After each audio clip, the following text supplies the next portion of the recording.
my name is Yureka. So welcome back to idiom class.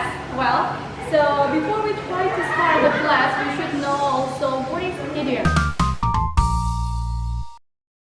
Idiom is the word in the sentence or expression, but we cannot try to translate one by one. Jadi kita nggak bisa tuh translate idiom satu kata demi satu kata, dan terkadang artinya itu berbeda dengan kalimatnya. Nah, so right now we will try to talk about one idiom, especially about rain. Tahu sendiri, rain itu artinya apa? Hujan. But right now, what about if we have the word like to take a rain check? To take a rain check.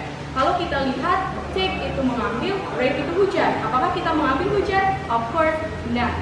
So, take a rain check, I'm going to give you example for that. For example, your boyfriend tried to call you and invite you to somewhere, okay, to go to somewhere, and then you have something to do on that time.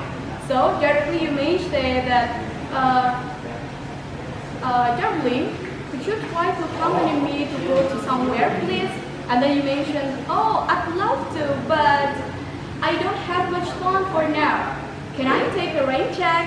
Now, rain check here, it means you try to refuse an invitation, or maybe you try to refuse an offer, but you will try to take another time.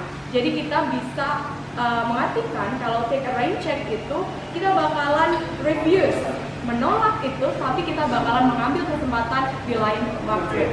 Okay, so that's one of the example of idioms. So if you want to know about idiom, just look at the idiom because idiom is very interesting. Okay, thank you very much for your attention. Goodbye.